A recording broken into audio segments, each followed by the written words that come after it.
कृष्णदास जी ने ये बात सुनी। ये बात सुनकर के श्री कृष्णदास जी एक नियम बनाया। क्या? मैं रोज पुष्प तोड़ के माला बनाऊंगा और माला बना करके रोज ठाकुर जी के चरणों में अर्पित करूंगा, रोज ठाकुर जी को पहनाऊंगा। किस भाव से? मेरा भाव यह है कि 12 वर्ष जिस दिन पूरे हों, 13वें वर्ष के पहले दिन मैं माला लेकर के ठाकुर जी के पास नहीं जाऊं, ठाकुर जी मेरे पास आके माला पहन लें। ये मेरा एक सद नियम है। ठीक है। नियम शुरू हुआ। नंदगांव में रहते थे, रोज पुष्प की माला बनाते और रोज जाकर के ठाकुर जी को अपने हाथों से पहना देते और रोज कहते, लाला 10 साल रह गए, अब 9 साल रह गए, अब 8 साल रह गए, अब 5 साल रह गए, अरे अब तो 1 ही साल रह गया 12 वर्ष पूरे होने में, अब 5 महीने रह गए, 3 महीने। रोज ठाकुर जी को गिनवा के आते, अब इतने दिन रह गए, तुम मेरी कुटिया पे आओगे। 12वें वर्ष का अंतिम दिन था। बहुत तेज ज्वर चढ़ा था कृष्णदास को, बुखार, मूसलाधार बारिश सुबह सुबह हो रही थी। कृष्णदास जी ने फिर भी माला बनाई। बोले, अरे ये ज्वर, ये सब बीमारी हारी, ये सब तो मेरी परीक्षा लेने आई हैं, लेकिन मैं नहीं रुकूंगा। कल 13वें वर्ष का पहला दिन है, कल कन्हैया मेरे घर आएंगे, माला पहनेंगे। और सुंदर सी माला लेकर के गए और जाकर के कन्हैया के श्री अंग पे धरा के बोले, लाला आज मेरा नियम पूरा हो गया। 12 वर्ष में एक दिन भी मैंने नागा नहीं किया, रोज माला पहनाई। केवल एक ही इच्छा है। क्या? कल आप आना, माला पहनना मेरी कुटिया पे। और कृष्णदास जी गए और शाम से ही महाराज 56 भोग बनाना शुरू किया। कल ठाकुर जी घर पे पधारेंगे। तू है सखी बड़ भाग बड़ी, नंदलाल तेरे घर आवत है। आप में से कितने लोगों के यहां पे ठाकुर जी की सेवा है? हाथ ऊपर करो। सबके घर है। तो सबके लिए हमारा ये पद आप लोगों के लिए है। और हमारे सोनू साईं, पुनीत साईं, हमारे बड़े साईं, संपूर्ण साईं परिकर को, जो अपने ठाकुर जी का श्रृंगार स्वयं करते हैं, जो अपने साईं की श्रृंगार स्वयं करते हैं, उनके लिए ये पद है। तू है सखी बड़ भाग बड़ी, गोपाल तेरे घर आवत है।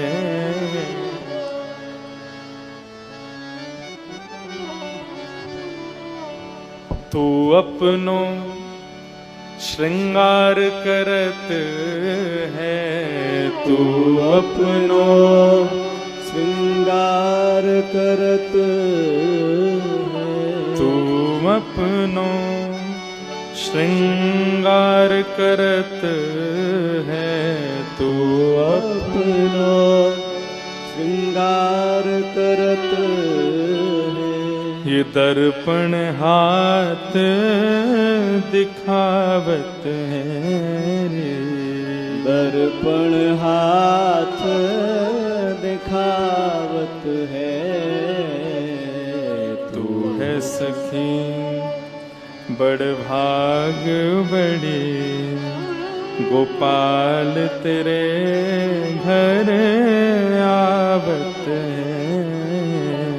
तू है सखी बड़ भाग बड़ी, गोपाल तेरे घर आवत है।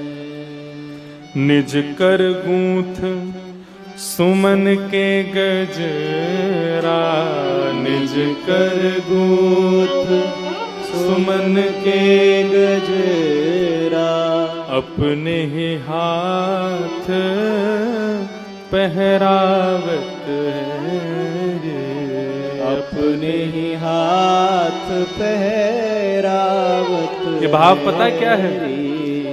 जिनके भी घर ठाकुर जी विराज रहे हैं, जो अपने हाथों से ठाकुर जी की सेवा करते हैं, तो ऐसे लोग जब ठाकुर जी की निरंतर सेवा करते हैं तो ठाकुर जी वर्णन करते हैं, जिनके घर में मेरी निरंतर सेवा होती है, ऐसे मेरे अर्चक जब स्वयं का श्रृंगार करते हैं, जब स्वयं को दर्पण में देखते हैं, स्वयं के केश काटते हैं, स्वयं का श्रृंगार करते हैं, वो स्वयं नहीं करते, उनके हाथों में विराजमान होकर मैं ही उनका श्रृंगार करता हूँ, मैं ही उनके केश काटता हूँ, मैं ही उनको शीशा दिखाता हूँ, मैं ही उनको दर्पण कराता हूँ।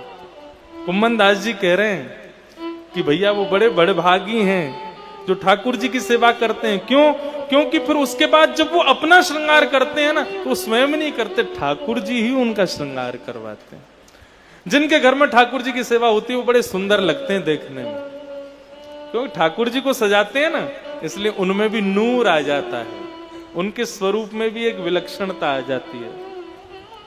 देखो हमारे साईं के यहाँ कितने सुंदर सुंदर हो आप सब लोग, सब सुंदर हैं आज जितने भी हैं।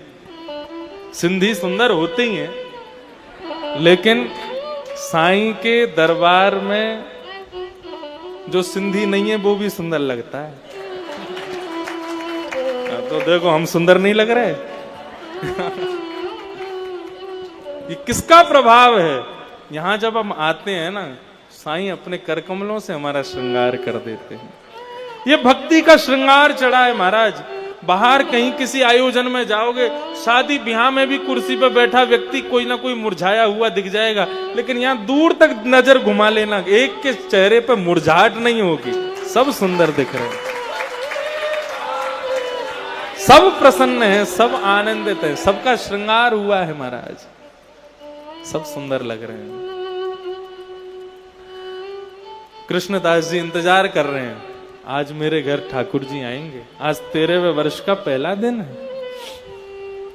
सुबह से ही महाराज अपने हाथों से 56 भोग बनाए, ठाकुर जी को बैठाने के लिए आसन बना, और ये आज की नहीं 12 साल से ये व्यवस्था चल रही थी कि मेरे घर ठाकुर जी आएंगे।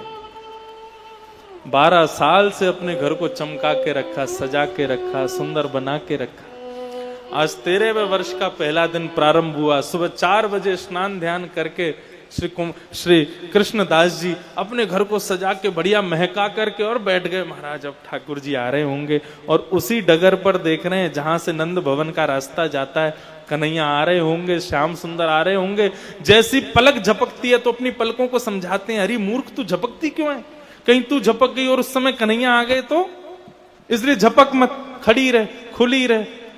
श्वास को कहते हैं तू मेरे को बार बार क्यों तंग कर रही है श्वास लेने में। जीव को कहते हैं तू बार बार सूख क्यों रही है।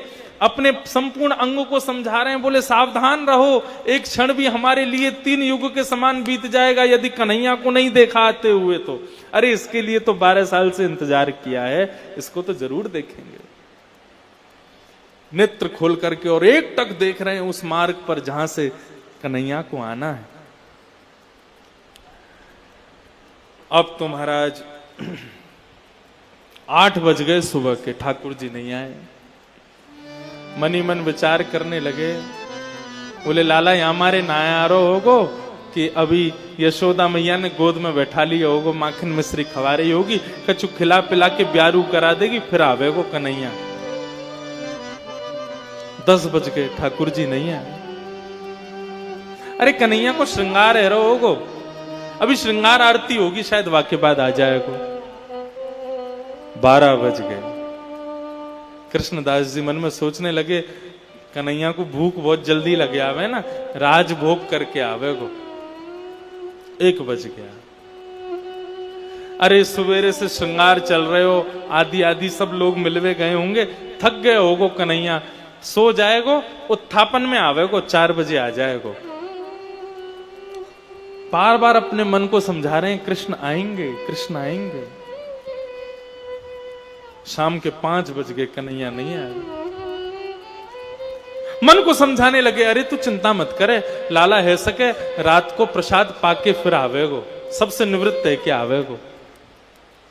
रात्रि के 9 बज गए, शयन का समय हो गया। बोले अरे लाला बड़ो चतुर है, पूरे नंद भवन को सुला के जब सब सो जाएंगे तब आवेगो। अपने मन को समझा रहे हैं। रात्रि के 11 बज गए, नहीं आए कन्हैया। अब मन भी कहने लगा, कृष्णदास कितना समझाएगा मुझको, तेरी भक्ति में कोई चूक रह गई। नहीं आए ठाकुर जी। अब मन को समझाने लगे 10 मिनट और, 15 मिनट और, 5 मिनट और, 2 मिनट और, अरे रुक तो जा, आ रहे होंगे। नहीं आए। रात्रि के 1 बज गए। जब ठाकुर जी नहीं आए तो कृष्णदास जी के नेत्र छलक पड़े। नाथ, मेरी सेवा में कोई कमी रह गई? मैंने वर्षा का भी भान नहीं किया, जाड़ा है, गर्मी है, कभी किसी का विचार नहीं किया। समय से आया, रोज आपको माला पहनाई, आपसे कुछ मांगा नहीं प्रभु, केवल एक चीज मांगी कि मेरे यहां आकर के मेरे हाथ से माला पहन लो, एक क्षण पहन करके चले जाना। मुझे ये भी कोई उम्मीद नहीं कि आप बहुत देर बैठो। नहीं आए। उसी समय कृष्णदास जी ने अपने आंखों के आंसुओं को पोंछा और कहा, ये सब भक्ति वक्ति सब विडंबना है, सब फालतू है, कुछ नहीं होता। यदि होता तो आज ठाकुर जी आते।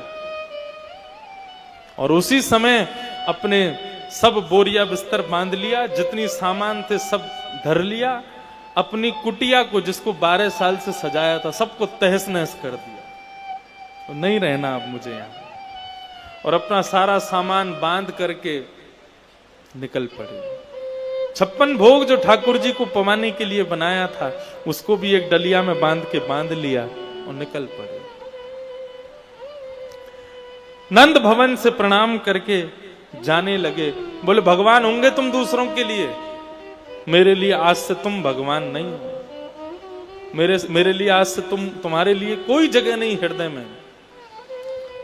ऐसा सुना करके खड़ा खोटा बुरा भला बोल करके और जैसे ही नंदगांव से बाहर जाने लगे, तभी बगल के वन से गायों का भयंकर झुंड दौड़ता हुआ आ रहा था।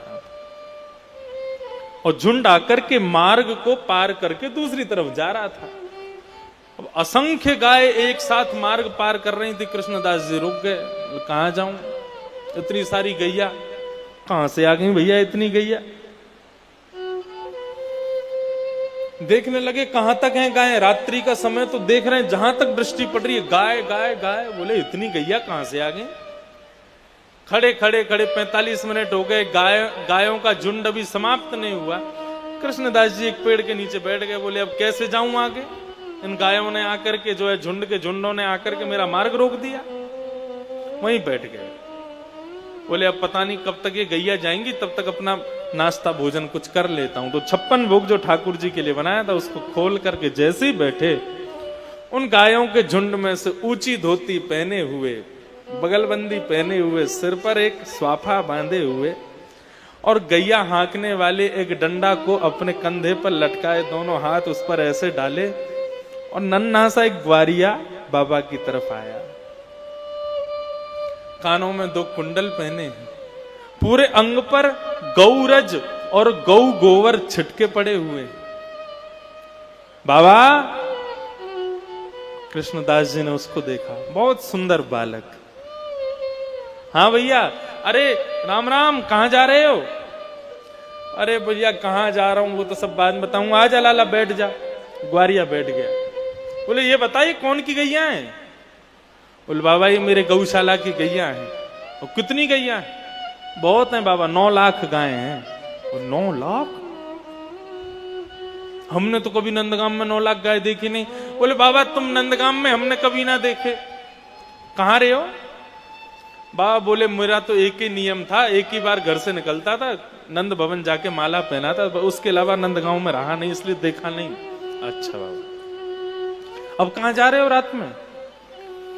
बोले, अब तो को कहा बताएं, 12 साल से या कन्हैया को अपने हाथन से बनाई माला पहना रहे, और एक ही इच्छा थी 13 साल में पहले दिन में हमारे घर आके माला पहन ली हो। लेकिन ये तो कपटी है ना, माखन चोर है। जो गोपियन को ना भयो मेरो कांते है जाएगा। ये तो केवल विरह देना जानता है, प्रेम तो इसके हृदय में ही नहीं, पत्थर हृदय है इसका नंद नंदन का। जो मैं ऐसा जानती प्रीत किए दुख होए, नगर ढंडोरा पीटती प्रीत ना करियो को। भैया तो को भी बता दूं, यदि तू या नंद के लाला को भगत है या कुछ छोड़ दे, कोई काम को ना है, केवल या कि हाजी हजूरी करो यही में या कुछ सुख है, ये कभी पलट के दर्शन ना दे। अच्छा बाबा इतनी बुराई मत करो, ये तो बताओ अब कहां जा रहे हो? बोले अब कहीं जामेंगे, कहीं और जाके रहेंगे, यहां से चले जाएंगे, बरसानो जाएंगे, राधा रानी की शरण में रहेंगे, उनके चरण में रहेंगे। बोले अच्छा ले तू भी कछु खा ले, ये 56 भोग बनाए वाके काजे, तू भी खा ले। बाबा मेरे हाथ तो मैले है रहे, गोबर लग रहा, आप अपने हाथन से कवाए दो। कृष्णदास स्वयं खामे और अपने हाथ से उस ग्वारिया को खिला दें, स्वयं खामे फिर उसको खिला दें, स्वयं खामे फिर उसको खिलामे। और खिलाते हुए कृष्णदास जी ने जैसी उस ग्वारिया की ओर देखा तो उस ग्वारिया बालक के नेत्रों से अश्रुधार बह रही थी, मुख से सेवन कर रहा था। लाला तू रो क्यों रोए? बोले बाबा मैं हमारे रो रहे हूं कि तुमने आज मुझको माला नहीं पहनाई। जैसे ही ये शब्द सुने तुमने मुझको आज माला नहीं पहनाई। कृष्णदास बोले कौन हो तुम?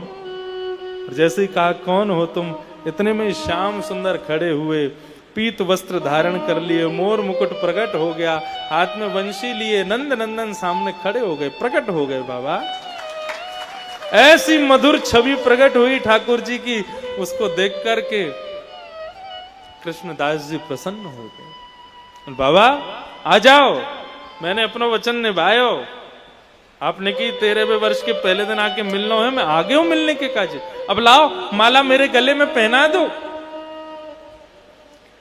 कृष्णदास जी के नेत्र लाल पड़ गए और चेहरा लाल तिमतिमाने लगा। बोले अब तो बिल्कुल नहीं पहनाऊंगा। क्यों? मैं प्रकट है तो क्यों? बोले तुमने मेरे बुलाने से तुम प्रकट नहीं हुए हो। क्यों प्रकट हुए हो? बोले मैं जानता हूं तुम क्यों प्रकट हुए हो। बोले बताओ क्यों प्रकट हुआ? बोले क्योंकि मैं तुमको छोड़ के किशोरी जी के पास जा रहा हूं, इसलिए प्रकट हुए हो। आज अभी इसी वक्त अपना नाम बदलता हूं, आज से कृष्णदास नहीं, आज से राधादास। और सुनो, तुम्हारी गरज पड़े ना तो आके बरसाना में माला पहनना, अब तो मैं किशोरी जी के पास ही रहूंगा। आप तो ठाकुर जी उनको पकड़े और कृष्णदास जी हाथ छुड़ा के दौड़ करके सीधे बरसाना गए और मन में विचार करने लगे, जिन किशोरी जी के यहां जाने का मन बनाने मात्र से श्याम सुंदर प्रकट हो गए, उन किशोरी जी की शरण में रहूंगा तो ये तो नित्य चाकरी करवे आवे वो, वहां पे नित्य दर्शन करावे वो। तो इसलिए भैया श्रवणम कीर्तनम विष्णु स्मरणम, और ये जो चौथा है ना पाद सेवन, यदि ठाकुर जी की चरण सेवा चाहिए तो किशोरी जी की शरण में चले जाओ, किशोरी जी की शरण ग्रहण कर लो। मैं गाता हूं अपनी कथा में, मोहे तो भरोसो है तेरो री किशोरी राधे, मोहे तो भरोसो है तेरो री किशोरी राधे, मोहे तो भरोसो है तेरो री किशोरी राधे, मोहे तो भरोसो है तेरो री किशोरी राधे, मोहे तो भरोसो है तेरो री किशोरी राधे, मोहे तो भरोसो है तेरो री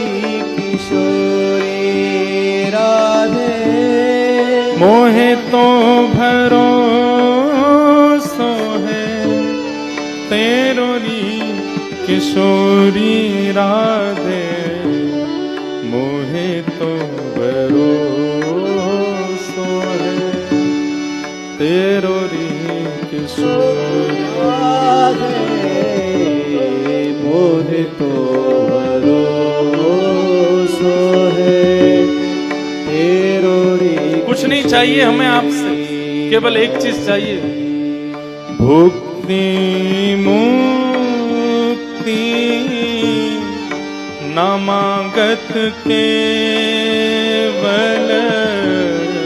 भुक्ति मुक्ति नामागत केवल, भुक्ति मुक्ति नामागत केवल, भुक्ति मुक्ति नामागत केवल, अपनो जान निहारो किशोरी राधे, अपनो जान केवल अपना जान के मेरे ऊपर दृष्टि कर लो प्रभु, केवल अपना मुझे बना करके मेरे को देख लो, बस मुझे यही चाहिए और कुछ नहीं चाहिए। अपनो जान निहारो किशोरी राधे, अपनो जान निहारो किशोरी राधे, मोहे तो भरोसो है तेरो री किशोरी राधे, मोहे तो भरोसो है तेरो री किशोरी राधे, मोहे तो भरोसो है तेरो री किशोरी राधे, मोहे तो भरोसो है तेरो री किशोरी राधे, तुम कृपालु सरकार हमारी राधे, तुम कृपालु सरकार हमारी राधे, तुम कृपालु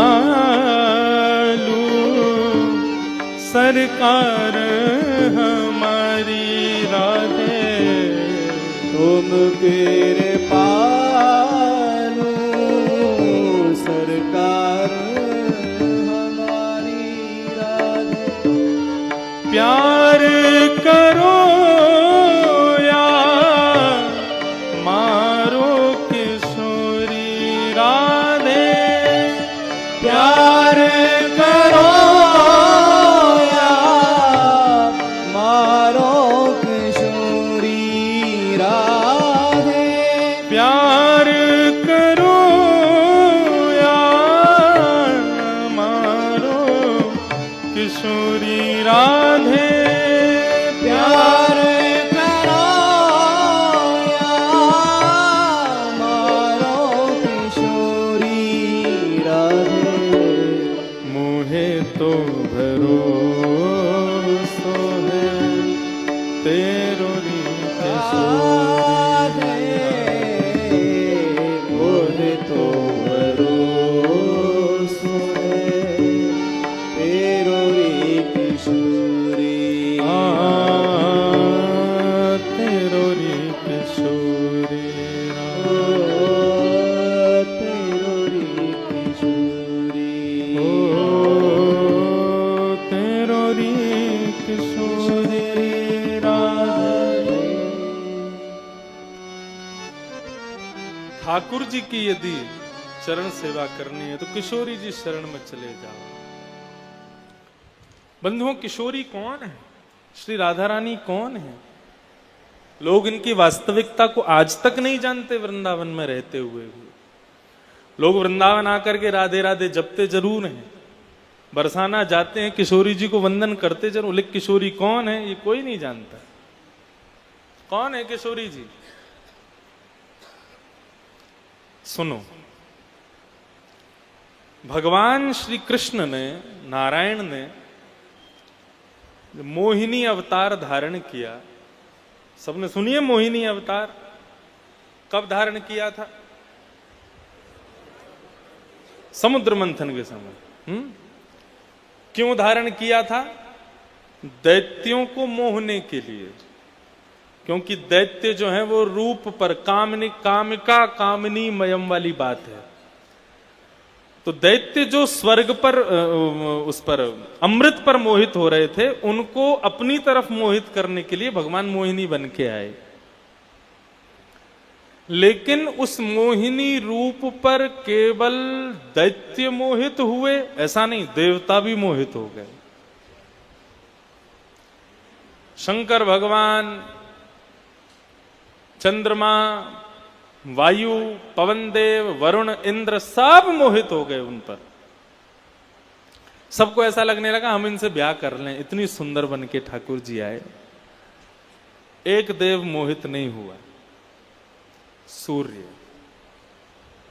सब मोहिनी रूप पर मोहित हो गए कि हम इनसे ब्याह कर लें, लेकिन सूर्य के मन में यह भावना प्रकट हुई, इतनी सुंदर, इतनी सुकुमारी, इतनी पवित्र कन्या यदि मेरे घर में पुत्री बनकर के आ जाए तो मैं धन्य हो जाऊं। उनका भाव ऐसा हुआ। मोहिनी ने किसी देवता के प्रति अपने उद्भाव प्रकट नहीं किए, लेकिन जैसे सूर्य के मन में आया कि ऐसी बेटी मेरे यहां पर पुत्री बनकर के आवे, मोहिनी ने सूर्य को देखा और सूर्य की ओर देखते हुए मोहिनी भगवान बोले, आपकी इच्छा पूर्ण होगी सूर्य। आप अभी त्रेता में एक राजा बनकर के आएंगे, उनका नाम मुझे स्मृति में नहीं है। उस राज्य रूप में तुम हमारी खूब तपस्या करना, और उसी तपस्या का फल होगा कि आप द्वापर में वृषभानु बनकर के आएंगे। भानु का मतलब क्या होता है? सूर्य। तो वृषभानु जी आपका प्रादुर्भाव होगा, और जब आप वृषभानु बनकर के आएंगे तब हम वसुदेव के यहां कृष्ण बनकर के आएंगे। लेकिन ये जो मोहिनी अवतार है मेरा, ये परम करुणा कृपामयी रूप धारण करके आपके यहां किशोरी राधा रानी बनकर के पधारेंगे। मैं मोहिनी ही अति सुकोमल, अति सुंदर स्वरूप से आपके यहां प्रेम की स्थापना करने के लिए आऊंगी। कृष्ण ज्ञान की स्थापना करने आएंगे, राम वैराग्य की स्थापना करने आएंगे, और मैं प्रेम की स्थापना करने आऊंगी। और ऐसा रूप धारण करके आऊंगी कि मेरा वास्तविक कृष्ण स्वरूप भी सदा सर्वदा मुझ पर मोहित ही रहेगा। लोगों पर कृपा करने के लिए, सब पर सहज करुणा करने के लिए मैं आपके यहां पुत्री रूप धारण करूंगी। मैं ही आपके यहां राधा रानी बन के आऊंगी। वही मोहिनी अवतार में जो नारायण मोहिनी बन के आए, उसी मोहिनी स्वरूप को और सुंदर और सहज और करुणावंत करके भगवान ने श्री वृषभानु जी के यहां पर अवतरण लिया।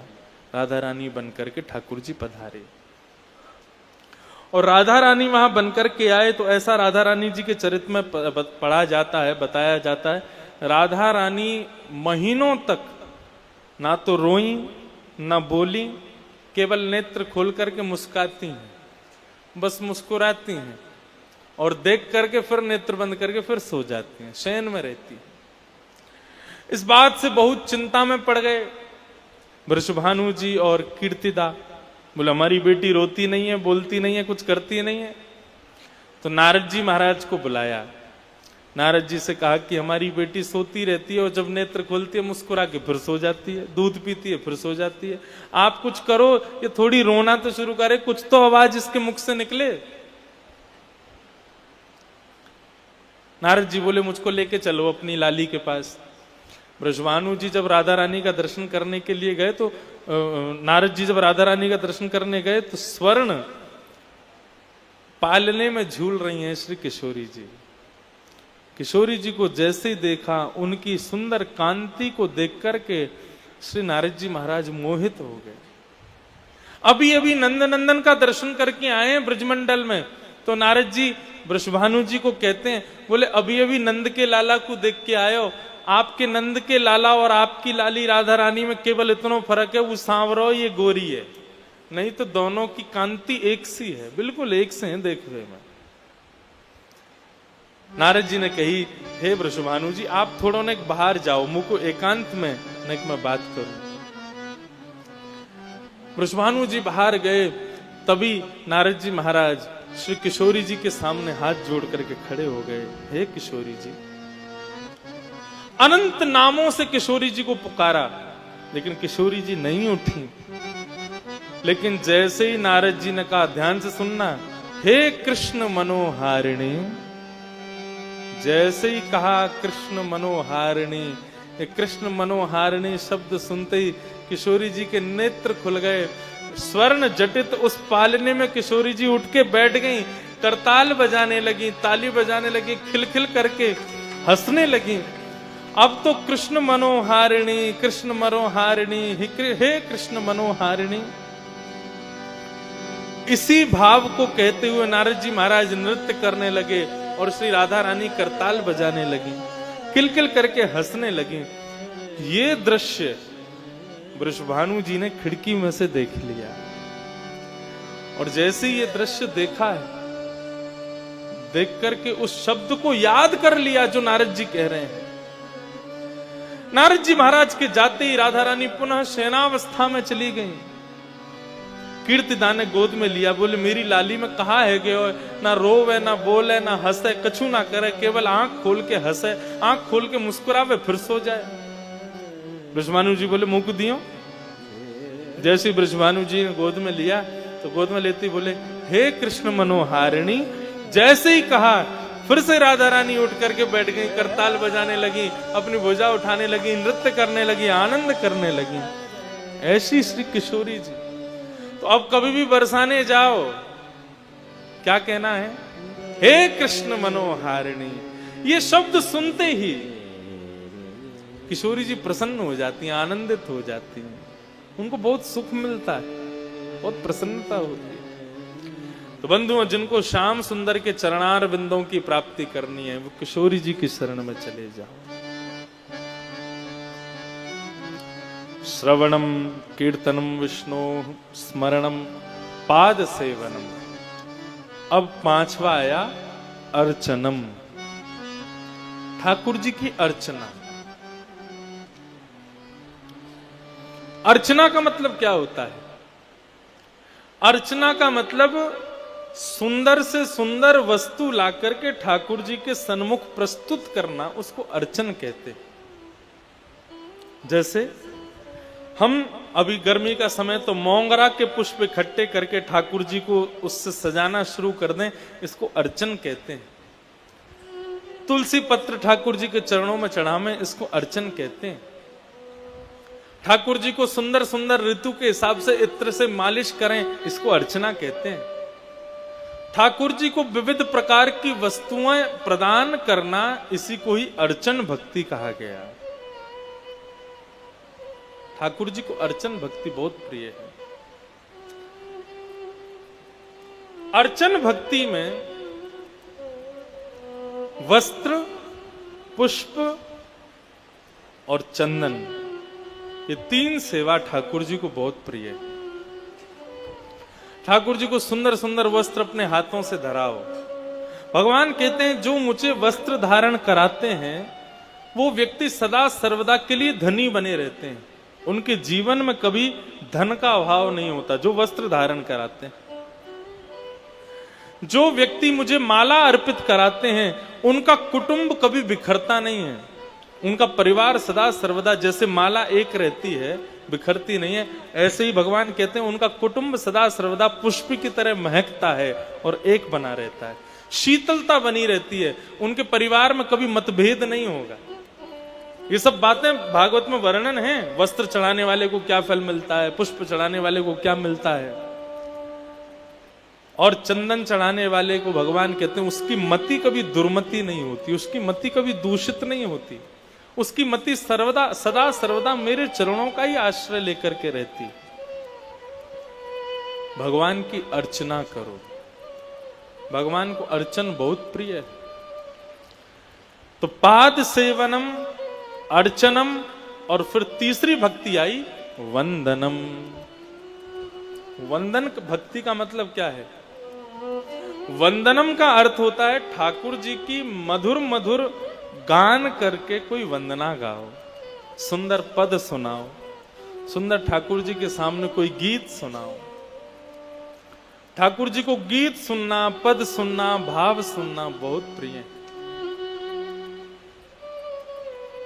एक गोप गीत है जिस गीत को गाने से आज भी ठाकुर जी मिल जाते हैं। मेरे मन का भाव है, और जब आज हमारे पुनीत साईं जी ने सुबह मैसेज किया, महाराज जी आज ये वाला पद जरूर सुनाना, तो मन में भाव आया आज इसको जरूर सुना मैं। गोप गीत हाँ मुझे बहुत प्रिय है। आप सब लोगों से प्रार्थना है, जितनी पंक्तियां तो बहुत सारी हैं, लेकिन फिर भी थोड़ी बहुत पंक्ति आप सब लोग मेरे साथ में गुनगुनाना। आज इसी के साथ आज के सत्र को विराम करेंगे, और फिर कल इस मंगलमयी कथा का विश्राम दिवस है, उसमें प्रेम से हम लोग और विस्तार से बची हुई 3 भक्ति और आज की 3 भक्तियों का भी विस्तारीकरण श्रवण करेंगे। इस पद का मेरे साथ गान करो। श्री चतुर्भुज दास जी महाराज हुए भगवान के अष्ट सखा। इन चतुर्भुज दास जी का जन्म बड़ा विलक्षण तरीके से हुआ। कैसे हुआ? भगवान के एक मित्र हैं, उनका नाम है कुम्मन दास। क्या नाम है?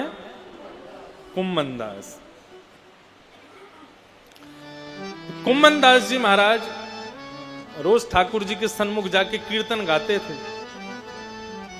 तो आज कुम्मन दास जी से भगवान ने प्रार्थना की है, कुम्मना मेरो मन है रोज चोरी करवे को। ये बात है अभी 400 450 वर्ष पुरानी, बस नहीं 500 वर्ष पुरानी। 500 वर्ष पहले एक शतक आया था, उसका नाम था भक्ति शतक। 100 वर्ष तक केवल भक्ति भक्त हुए। उसी में मीराबाई, उसी में तुलसीदास, उसी में कुम्मन दास, उसी में सूरदास, उसी समय काल में सारे भक्त उसी समय में हुए। 100 वर्ष में मुगल शतक आया था, भक्त शतक आया था, अंग्रेजों का शतक आया था, और आजकल कौन सा शतक चल रहा है पता नहीं। ये कहीं कोरोना शतक नहीं हो, कहो 100 साल तक जावे ही नहीं, जा ही नहीं रहा है। फिर से आ गया है चाइना में, ऐसा सुनने में आ रहा है।